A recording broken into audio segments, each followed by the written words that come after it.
think being a good person protects you, that if you're kind, fair, and honest, things will work out. People will respect you. You'll get what you deserve.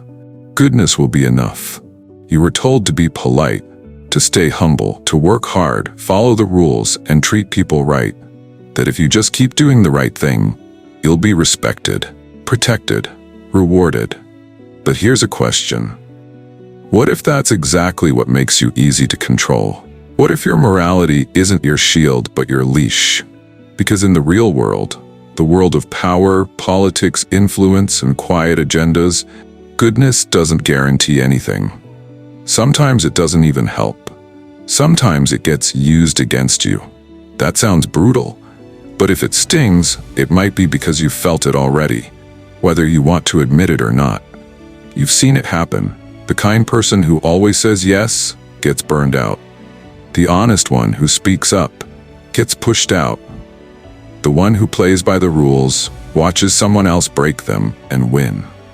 You've been told to be good, to do the right thing, to keep your head down and trust that it'll all come back around. But Machiavelli would say that's not how the world works, and deep down, part of you already knows that. This isn't a rant against morality. This is about what happens when we're blind about how power works, about what people actually respond to, about what gets rewarded and what doesn't. Because what no one tells you is this: being good without power makes you vulnerable, and being predictable makes you a pawn. That's where Machiavelli comes in, not as a villain, but as a mirror. He didn't write about how the world should work, he wrote about how it does. He studied human nature like a strategist, and what he saw wasn't pretty, but it was real. He watched how leaders rose and fell, how reputations were built and destroyed, and how the people who tried to lead with pure morality often got crushed by those who didn't. You've probably heard the line, "It is better to be feared than loved." And maybe that's where you stopped. But Machiavelli wasn't just pushing cruelty, he was pushing clarity. He understood that people are self-interested, that appearances matter more than truth, that trust can be faked, that morality, when unguarded, gets manipulated. He wasn't saying don't be good, he was saying don't be stupid about it. Because here's the trap: if your goodness is automatic, unquestioning, performative, if your morality is just what you've been trained to default to, if you can't imagine ever pushing back, saying no, setting limits, playing smart, then you're not virtuous, you're just useful to the people who want to use you. That's the real issue. Not morality itself, but unexamined, rigid morality in a world that rewards flexibility, strategy, and power. So when we say stop trying to be a good person, we're not saying abandon your ethics. We're saying wake up. Because what's the point of being good if you're constantly being taken advantage of? What's the point of being kind if people treat your kindness like weakness? What's the point of standing by your values if those values make you predictable, exploitable, easy to corner? Morality without strength is just performance, and performance without power is just vulnerability. That's what this video is here to challenge. Not goodness itself, but the way we've been taught to apply it blindly, expecting it to protect us in a world that plays by different rules. This is going to be raw, direct, and maybe uncomfortable, but necessary.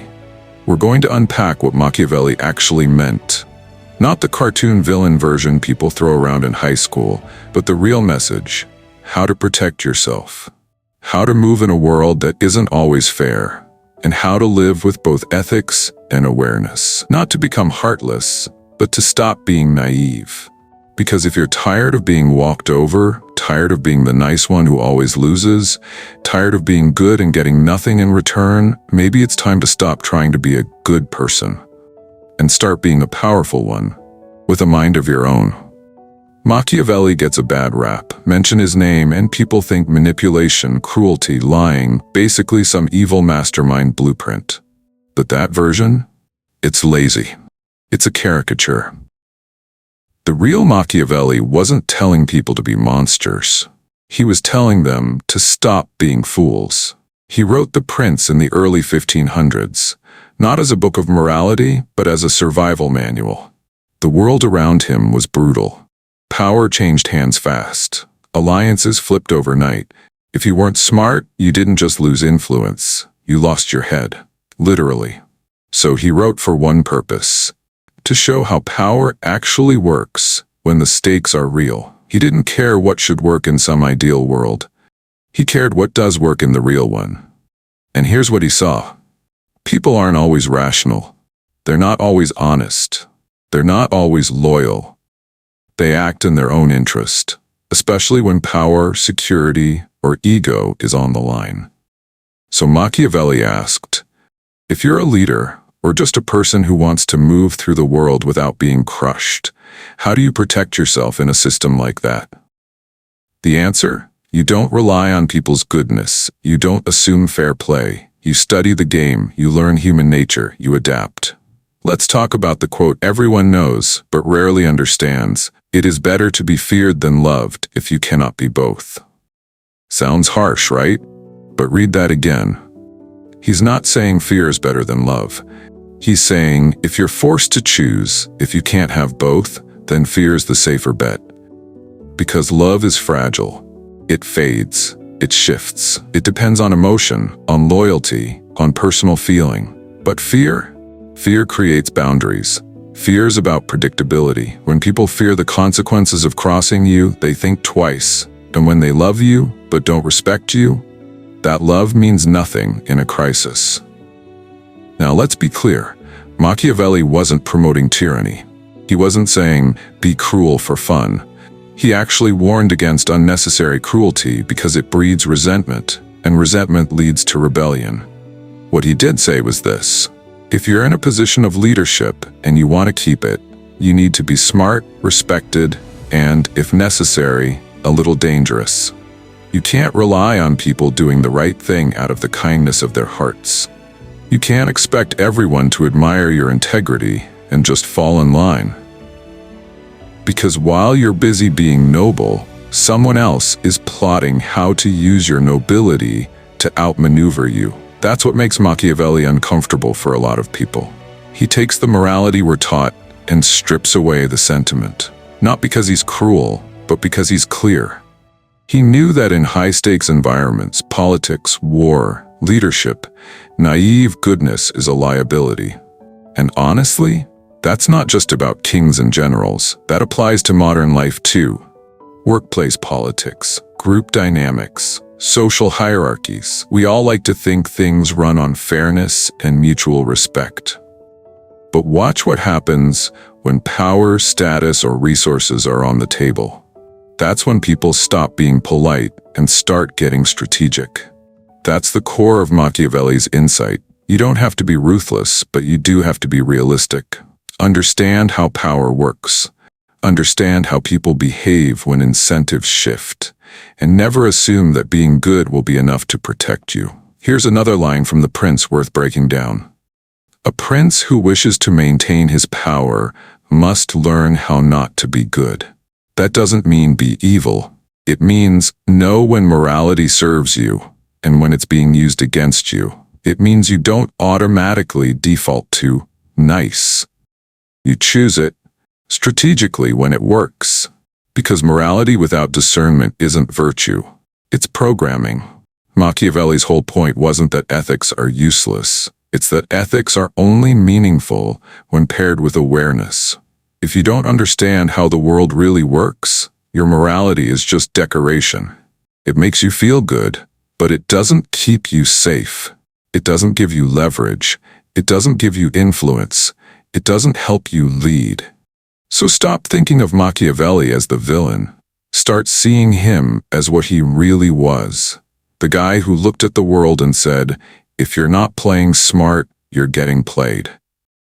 In the next chapter, we'll look at how morality actually gets used against people, how being good makes you a perfect target in power games, and how to recognize when it's happening to you. Because it's not just a theory, it's real, and it's everywhere. Let's stop pretending morality is always respected. In theory, sure, Everyone praises honesty, kindness, humility, but in practice, those qualities get turned against you all the time.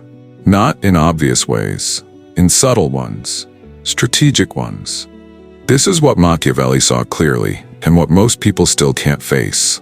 Goodness is easy to exploit, especially when it's automatic. You hold the door, they walk right through. You compromise, they take more. You stay silent to keep the peace, they rewrite the terms without you. That's not an accident, that's a pattern. And the more predictable your goodness is, the easier it is to use against you. Let's break it down. In workplaces, the good employee, the one who always volunteers, never complains, always stays late, gets loaded with more work. More pressure, less reward. Why? Because they're easy. You won't push back. You'll swallow it and smile. You're low maintenance, exploitable. In social groups, the nice one is expected to be flexible, accommodating, available. Your kindness becomes currency, theirs, not yours. Even in relationships, people who lead with nothing but empathy can end up overextended, overlooked, or outright used. Why? Because they're trying to be liked, and that need becomes a hook others can pull. This isn't about turning cold. It's about turning on, paying attention. Because here's what Machiavelli would say. People don't exploit morality because they're all villains. They exploit it because it's a tool. In power dynamics, predictability is weakness, and being good is the most predictable move in the book. Everyone knows what you'll do before you do it. You'll avoid conflict. You'll apologize first. You'll give second chances. You'll put others first, even when they've proven they don't deserve it. You're easier to manage, easier to pressure, easier to guilt. So your goodness stops being a virtue. It becomes leverage for someone else. And the worst part? You think you're doing the right thing. You think taking the high road makes you strong. You think your patience and generosity are building long-term trust. But if the people around you are more interested in advantage than integrity, you're not earning their respect. You're just signaling that you're safe to use. This is why Machiavelli's message still matters, because we live in a world that sells morality but rewards strategy. Everyone says, be kind, but the winners know when to say no. Everyone says, be honest, but the winners know when to say nothing. Everyone says, be humble, but the winners know how to control their image and how to use perception like a weapon. That doesn't mean be fake. It means be aware. Because here's the dangerous lie, that being moral is enough. That being good guarantees fairness.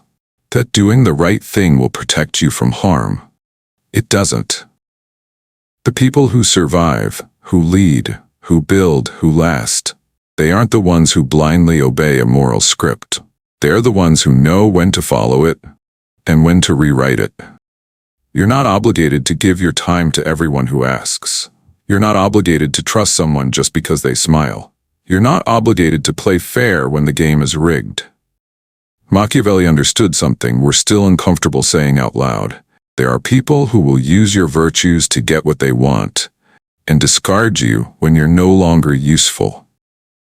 Not hypothetically, not in some twisted medieval power struggle. Here, now, everywhere. So if you're tired of being drained, tired of being guilt-tripped, tired of being the good person who always ends up second, maybe it's time to stop asking, what's the right thing to do? And start asking, what's the smart thing to do? Because being moral doesn't mean being naive, and being strategic doesn't mean being cruel. The people who master both, they're the ones no one can touch. Idealism feels noble, clean. You believe in the good. You hope people will rise to their better nature.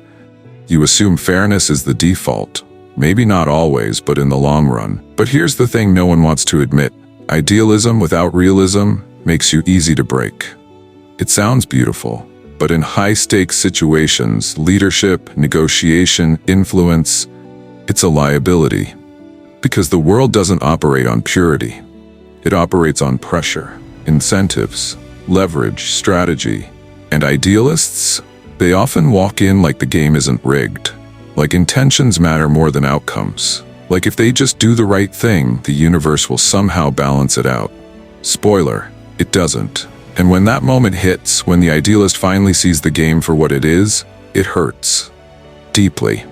Because it's not just a loss of innocence, it's a personal betrayal.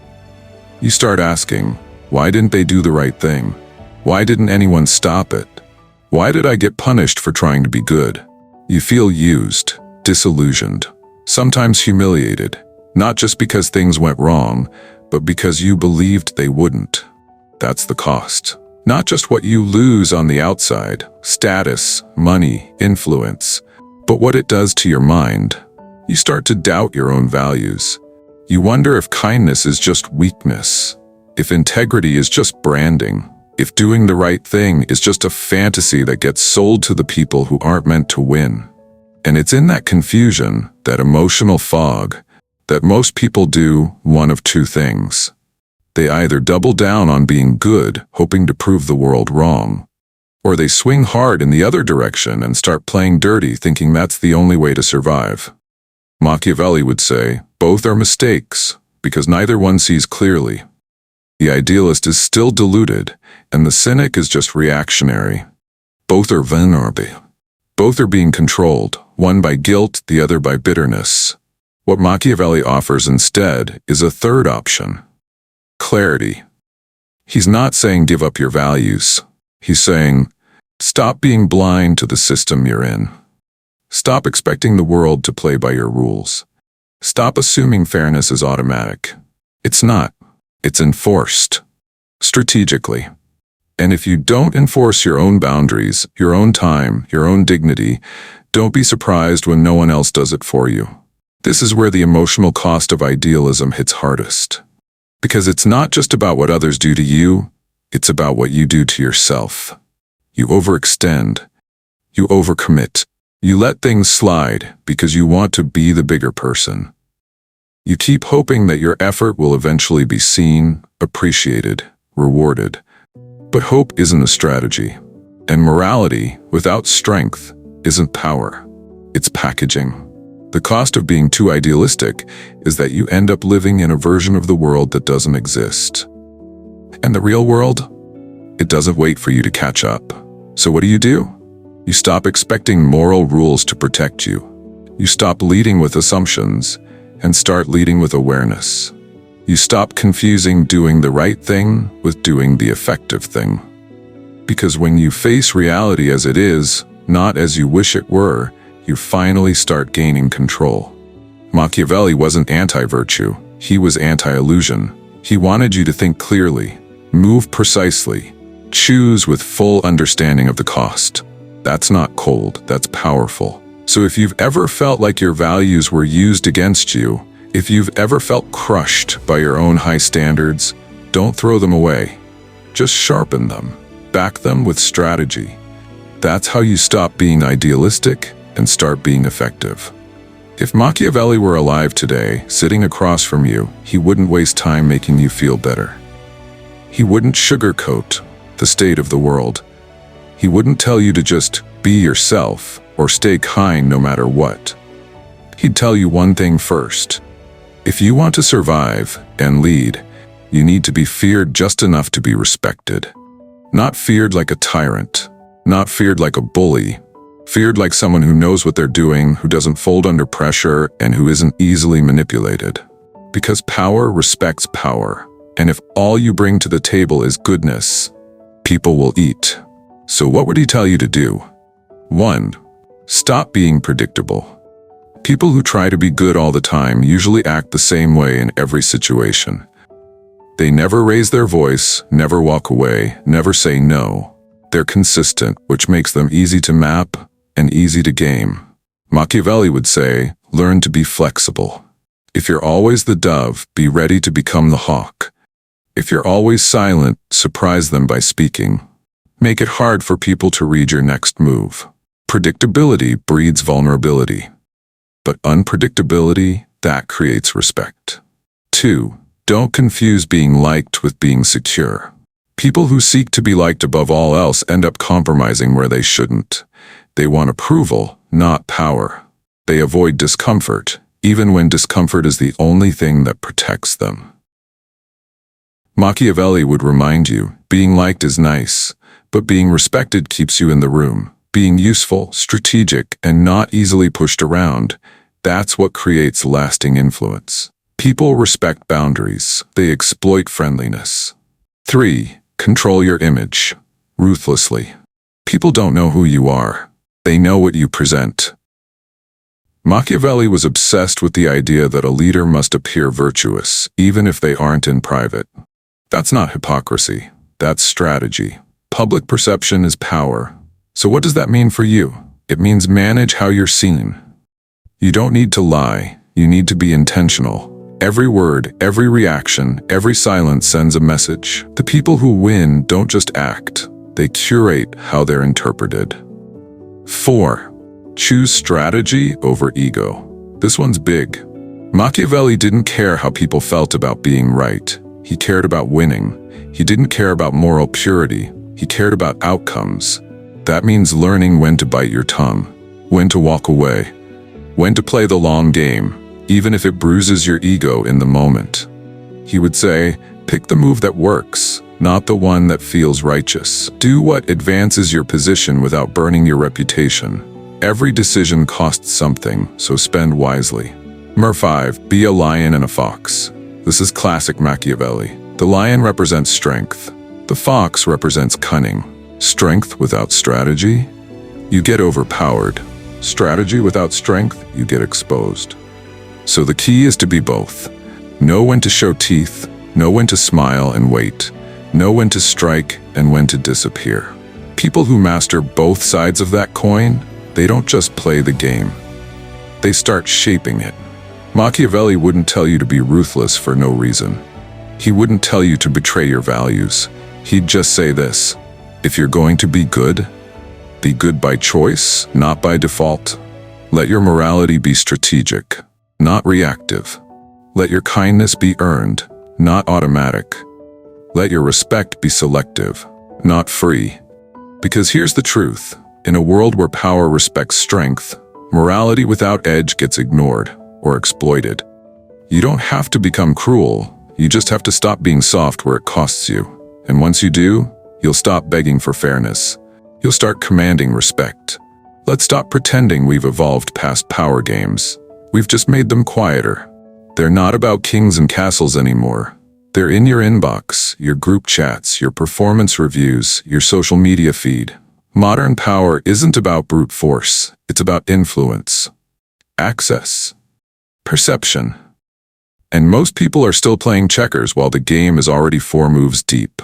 Machiavelli would thrive today because today's games are subtle, social, strategic, and most people still have no idea they're in one. Let's talk about the workplace. On paper, it's about merit.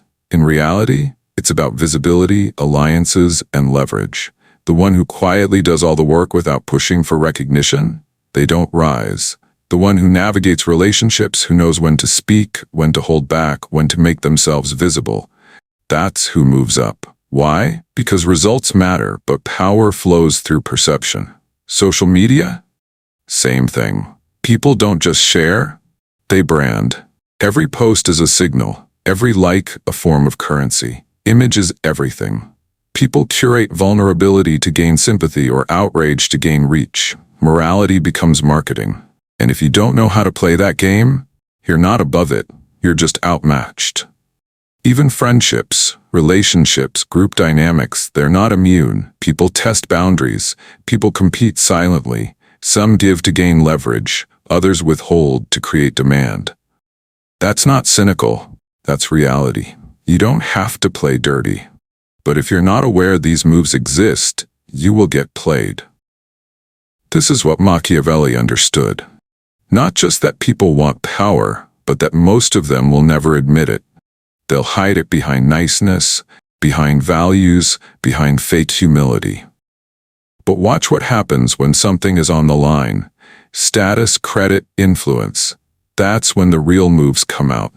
And if you're walking around with your guard down, thinking, I'll just do the right thing and everything will work out, you're a perfect mark. That's the person people use as cover. The moral one, the predictable one, the one who doesn't make noise. That's the shield others hide behind while they pull the strings. So here's the shift. Power games today are psychological, not physical. They happen through silence, tone, omission, timing. And the people who win, they see it all. They don't just play, they anticipate. Machiavelli wouldn't tell you to be paranoid. He'd tell you to be precise. Know who you're dealing with. Watch how people behave when they don't need you anymore. Track who talks behind closed doors and who gets praised in public. Understand your environment better than anyone else. That's power. Because here's the truth. If you can't spot the game, you're not out of it. You're just on the losing side.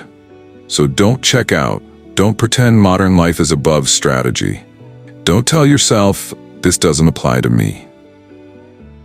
If you have a job, a platform, a reputation, a network, you're in the arena. The only question is, are you choosing your moves, or are they choosing you? Let's redefine what it means to be a good person. Not the kind of good that gets walked over. Not the kind that stays quiet to keep the peace. Not the kind that gets drained, used, and guilt-tripped. That version of good, it's outdated. Worse, it's dangerous. It teaches you to please instead of protect, to obey instead of observe, to feel guilty for being strategic. The truth is, being good without being powerful is a setup. So here's the shift. Real goodness isn't about being passive. It's about being principled and sharp. It's about knowing your values, but also knowing the room. It's about being kind, but only where it won't cost your self-respect. Machiavelli didn't tell you to drop morality. He told you to stop being predictable with it. To stop assuming the world will reward your virtue. To start making your goodness a choice, not a reflex. Because reflex morality gets you used. Chosen morality gets you respected. The modern version of good isn't soft, it's selective. It's someone who helps, but only those who deserve it. It's someone who forgives, but doesn't forget patterns. It's someone who can be generous, but also knows when to walk away. That's power. Quiet, clear, intentional. Real goodness today means being unmanipulatable. It means you don't bend every time someone says you're being selfish. It means you don't carry the emotional weight for people who refuse to carry their own. It means you don't give second chances to people who weaponize your empathy. Being good now means having boundaries, teeth, awareness. You lead with heart, but you back it with mind. You can hold space for others without collapsing your own. You can say no and still be kind. You can help someone without letting them drain you. The idea that good people finish last only applies to the ones who think being good means being passive. But good people who are strategic, who choose their battles, who control their image, their reactions, their energy, those people don't finish last. They build influence quietly. They earn respect consistently, and they're almost impossible to exploit. So stop aiming to be liked. Start aiming to be clear. Stop trying to prove you're good. Start being someone who moves with depth, with discipline, with deliberate force. You can be ethical without being easy. You can be kind without being soft. You can be moral without being blind. That's what goodness has to look like now. Not innocent, not compliant, but aware and immovable. Goodness without power is decoration. But goodness backed by strength? That's something no one can fake. And that's the version of good the world actually needs right now. Let's get honest. Trying to be a good person on autopilot all the time is one of the fastest ways to lose control of your life. Because the world isn't built to reward people just for being good. It's built to reward people who are effective, people who know what they're doing, people who understand timing, boundaries, influence, people who think before they act, and act with intention, not guilt. The people who get run over the most? It's not the rude ones, it's not the loud ones, it's the ones who keep trying to do the right thing in every situation, even when it's costing them. Machiavelli would have seen it instantly. He wouldn't say stop being good, he'd say stop being predictably good. Stop being exploitable. That's the shift. Goodness isn't the problem. Blind goodness is. When your kindness becomes obligation, not a decision, that's when it becomes a weakness. When your honesty is automatic, no matter who's listening, that's when it becomes leverage for someone else. When your morality becomes a performance instead of a principle, you've already lost your grip on power. Here's what no one teaches. Being good is not the same as being strong, and if you can't tell the difference, you'll keep getting played by people who can. Stop aiming to be a good person by default. Start aiming to be a disciplined person, with standards, clarity, and a backbone.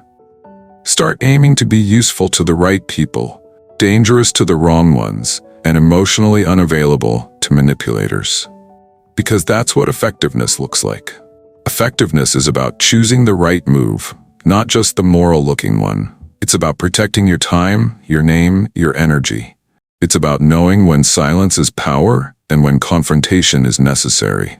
Machiavelli said, "A wise man should never avoid the appearance of vice if it's what the situation demands." Translation: if doing the right thing gets you destroyed, you're not being moral, you're being blind. Effectiveness means knowing how to protect what matters, even when it means upsetting people, refusing guilt, or saying no without apology. It means knowing when to walk away from fake peace, fake friendships, fake loyalty. Because that kind of goodness isn't good. It's just fear in a mask. The world doesn't need more nice people who don't know how to defend themselves. It needs people who are both principled and prepared, grounded and sharp, kind and capable of being underestimated at their own risk. And let's be real, this is going to piss people off. When you stop giving out kindness like it's free candy, when you stop justifying your boundaries, when you stop explaining yourself to people who never earned your trust in the first place, yeah, it's gonna make waves. But that's the price of becoming someone who can't be used. And if that's the trade, respect over approval, clarity over comfort, power over performance, then take it. Because the people who make a difference, the ones who actually hold their ground, build something real, move the world, they're not the ones endlessly asking, "Am I being a good person?" They're the ones asking, "Am I being true to what matters, and am I strong enough to protect it?" That's the question. So no, don't stop being good. Stop being easy. Don't stop having principles. Stop being predictable. Don't stop caring. Stop leaking energy into people and systems that don't care back. Start thinking like someone who understands power. Start acting like someone who knows their worth. Start responding like someone who's seen behind the curtain and still chooses to show up clear and ready. You don't need to become cold.